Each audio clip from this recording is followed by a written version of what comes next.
नमस्कार।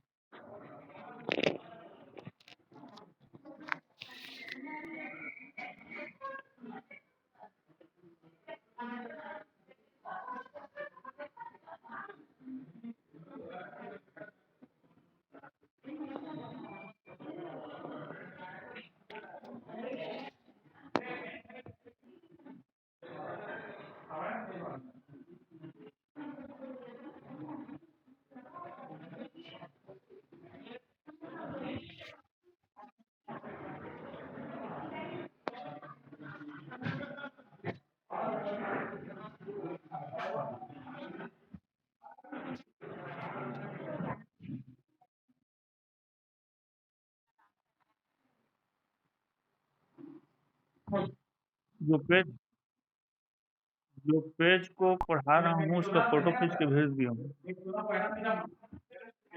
इससे पहले जो पढ़ा रहा था उसका पीडीएफ बनाया था ना। आज जो आप लोगों को पढ़ाना है सूत्र नंबर 8, तो सूत्र नंबर 8 में जो पढ़ाना है उसका मैं फोटो खींच के भेज दिया हूँ। गाइडेंस के लिए दिख जाएगा थोड़ा बहुत। और इसके बाद आप लोगों को काव्य पुस्तक लेना ही पड़ेगा, चाहे कहीं से ले। उसके बिना पढ़ाई नहीं चल पाएगा चारों सेमेस्टर। देख लो, फोटो खींच के भेजा हूँ उसको।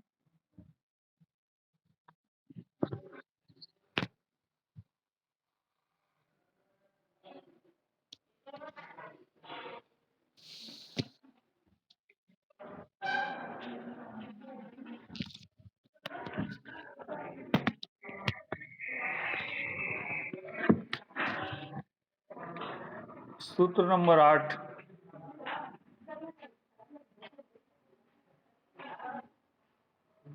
तीन प्रकार का शब्द होता है, तीन प्रकार का अर्थ रहता है, तात्पर्य अर्थ रहता है।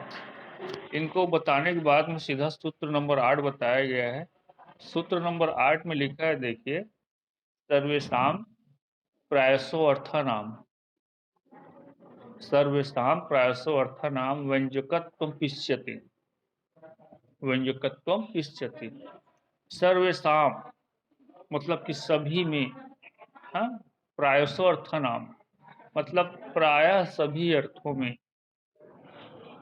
जब साहित्य पढ़ते हैं, देखते हैं, तो हम जितने भी अर्थ देखते हैं प्रायसो अर्थानाम, तो प्रायः सभी अर्थों में व्यंजकत्वम पिष्यते, व्यंजकत्व पिष्यते अर्थात कि व्यंजकत्व होता है। सभी अर्थों में व्यंजकत्व होता है। अर्थ अर्थ तीन बताया गया है, वाच्य, लक्ष्य और व्यंग। तीन अर्थ बताया गया है ना। वाच्य बताया गया है, लक्ष्य बताया गया है, व्यंग बताया गया है। और यहाँ पर सूत्र नंबर 8 क्या कह रहा है कि तीनों में व्यंजकत्व होता है। प्रायसो अर्थानाम, प्रायः सभी अर्थों में, तो अर्थ तीन ही बताया गया है। तो तीनों अर्थों में क्या है, व्यंजकत्व होता है, व्यंजकत्व होता है। व्यंजकत्व को और आगे बताएंगे, इसको उदाहरण के से समझाएंगे तो ये समझ में आ जाएगा। व्यंजकत्व, अभिधा लक्षणा, उसके बाद फिर व्यंजना शब्द शक्ति पढ़ाया जाएगा। अंतिम में तृतीय उल्लास में दिया गया है काव्य प्रकाश में। तो देखिए, उसके बाद लिखा है नीचे में, तत्र वाचस्य था, वाचस्य था, जहां वाच्य में व्यंजकत्व होता है उसके उदाहरण को दिया गया है। सूत्र नंबर 8 लिखा है, उसके जस्ट नीचे में लिखा है तत्र वाचस्य था। सूत्र नंबर 8 क्या कह रहा है कि सभी अर्थों में व्यंजकत्व होता है। तो अर्थ कितना बताया गया है, तीन बताया गया है, वाच्य, लक्ष्य और व्यंग। अर्थ कितना बताया गया है, तीन बताया गया है, वाच्य, लक्ष्य और व्यंग। तो वाच्य में जो व्यंजकत्व होता है उसका पहला उदाहरण दिया गया है, तत्र वाच्यस्य यथा लिखा है। उसके बाद फिर जो लक्ष्य में व्यंग रहता है उसको दूसरा उदाहरण दिया गया है, उसके जस्ट नीचे में लक्ष्यस्य यथा करके दिया गया है उदाहरण। उसके बाद फिर जो तीसरा है वह व्यंग है, उसको व्यंग्यस्य यथा करके उदाहरण दिया गया है। मतलब कि तीनों में क्या रहता है, व्यंजकत्व तो पाया जाता है। तीन मतलब कि वाच्य, लक्ष्य और व्यंग, तो तीनों का उदाहरण क्रमबद्ध यहाँ पर बताया गया है। अब समस्या क्या है इसमें, व्यंजकत्व, तीनों अर्थों में व्यंजकत्व होता है प्रायः, 8वां नंबर के सूत्र में बताया गया है। तो ये व्यंजकत्व क्या है? व्यंजकत्व, देखिए व्यंजकत्व,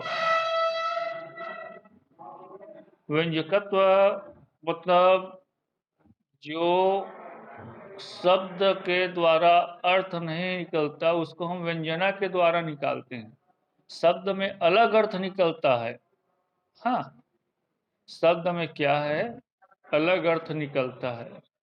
जैसे उदाहरण के लिए आप लोगों का ऑनलाइन क्लास चल रहा है, बहुत लंबे समय से चल रहा है, कोरोना काल से, और ऑनलाइन क्लास चल रहा है, कोरोना काल लंबे समय से चल रहा है।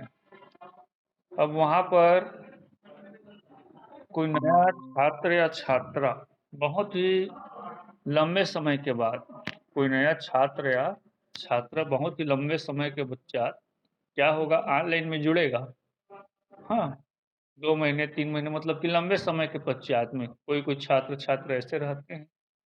तो जब मेरे द्वारा पढ़ाया जाता रहेगा तो किसी प्रकार का प्रश्न किया जाएगा पाठ्यक्रम से संबंधित, तो बहुत दिन बाद जो छात्र छात्र जुड़ा है उसके द्वारा उत्तर नहीं बताया जाएगा, ठीक से उसको उत्तर नहीं बताना आएगा, तो मैं क्या बोलूँगा वहाँ पर कि और ऑनलाइन क्लास में मत जुड़ो, मत जुड़ो और ऑनलाइन क्लास में। तो यहाँ पर मैं जो शब्द कह रहा हूँ उसका अर्थ क्या निकल रहा है, ऑनलाइन क्लास में मत जुड़ो, लेकिन उसका व्यंजना क्या निकल रहा है कि अगर आपको अच्छे से पढ़ना है, अगर आपको अच्छे से परीक्षा में पास होना है, तो आप निरंतर रूप से ऑनलाइन कक्षा में जुड़ते रहो, तभी आप इन प्रश्नों को उत्तर दे पाओगे। लेकिन मैं वहाँ पर क्या कह रहा हूँ, हाँ, ऑनलाइन क्लास में और मत जुड़ो, मत पढ़ो, मत जुड़ो, मत पढ़ो कह रहा हूँ, उसका तात्पर्य क्या निकल रहा है कि आप पढ़ो, ऐसा व्यंजना निकल रहा है, आप जुड़ो, ऐसा व्यंजना निकल रहा है। तो यहाँ पर वाच्य, लक्ष्य और व्यंग 3 अर्थ बताया गया था शुरू में, तो तीनों में जो व्यंजना निकलता है उसको उदाहरण सहित यहाँ पर बताया गया है। ध्यान से देखिए, तत्र वाच्यस्य यथा लिखा है, तत्र वाच्यस्य यथा, ऊपर में जो पाली प्राकृत में 2 लाइन दिया गया है उसको छोड़ देना है। ऊपर में जो 2 लाइन अलग से मतलब कि पाली या प्राकृत में दिया गया है, हाँ, उसको छोड़ देना है, उसको याद भी नहीं करना है।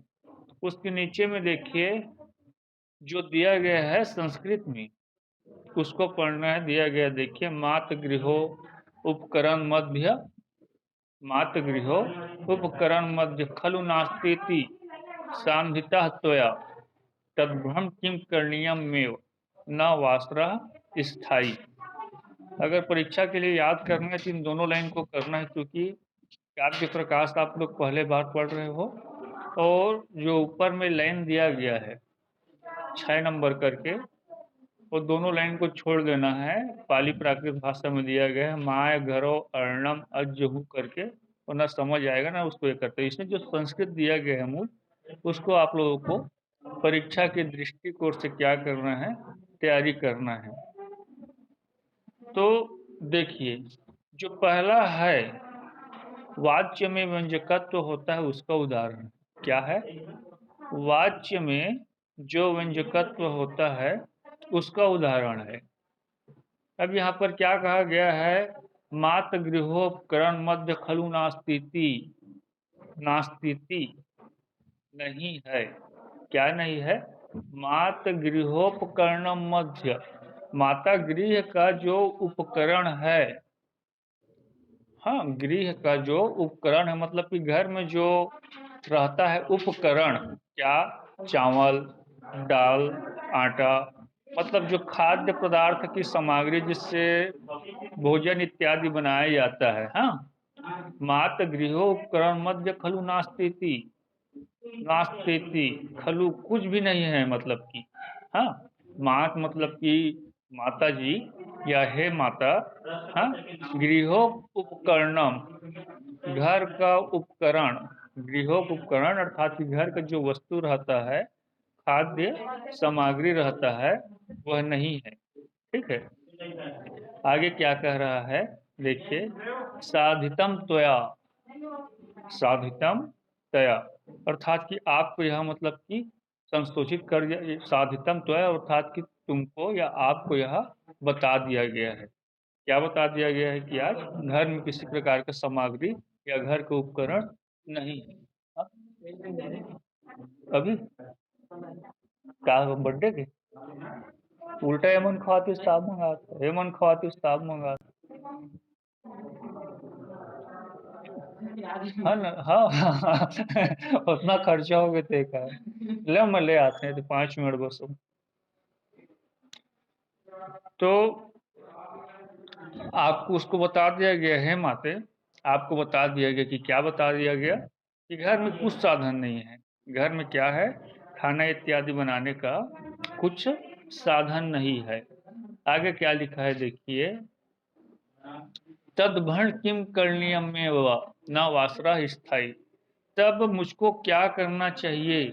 हाँ, करणीयम में, हाँ, तदभरणम किम करणीयम में, तब मुझको क्या करना चाहिए, न वासरा स्थाई, वासरा मतलब कि जो दिन है वह स्थाई नहीं रहेगा। ठीक है, जो दिन है वह स्थाई नहीं रहेगा।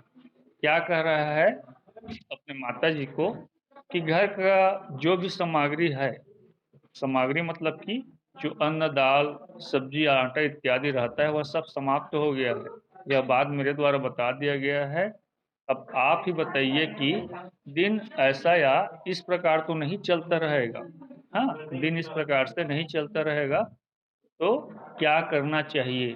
ठीक है, वासरम न वासरा स्थाई, यह जो वासर ही स्थाई नहीं रहेगा। स्थाई नहीं रहेगा मतलब कि सूर्य निकला उसके बाद सूर्य डूब जाएगा। वासरा स्थाई नहीं रहेगा, दिन हुआ मतलब कि रात होगा। यह क्या हो गया, वाच्य हो गया। श्लोक में जो दिया गया है वह क्या हो गया, वाच्य हो गया। अब यहाँ पर सूत्र नंबर 8 क्या कह रहा है, सर्वेशम प्रायो अर्थानाम व्यंजकत्व विष्यते। हाँ, प्रायः सभी अर्थों में व्यंजकत्व होता है। तो यह पहला किसका उदाहरण है, वाचस्य, वाचस्य का उदाहरण है। तो यहाँ पर कैसे व्यंजकत्व हो गया है, देखिए, तो इसमें जो न वासरा स्थाई, इससे व्यंजकत्व निकल रहा है। वधु कह रही है अपनी माता से, उपयुक्त जो श्लोक है उसमें वधु कह रही है अपनी माता से। ठीक है, तो वासरा स्थायी नहीं रह सकता, मतलब संध्या होने वाला है। तो यहाँ पर इसका क्या निकल रहा है, साहित्यिक भाषा में, साहित्यिक भाषा में निकल रहा है। ठीक है, क्या व्यंजकत्व तो निकल रहा है। अब वासरा स्थायी नहीं रहने वाला है, सूर्य डूबने वाला है। तो नीचे में लिखा है देखिए, स्वच्छंद विचरण के लिए, जो यहाँ पर नायिका है जो अपने माता से कह रही है, वह क्या चाहती है, स्वच्छंद विचरण के लिए उपपति के पास जाना चाहती है। यह बात इसमें व्यंग छुपा हुआ है। यह इसमें जो वाच्य दिया गया है उससे अलग रूप से प्रदर्शित होता है। ठीक है, उसी प्रकार से इसको एक बार और आप लोग पढ़ना, फिर इसको समझाया जाएगा। जो सुनाई दे रहा है आवाज, हेलो,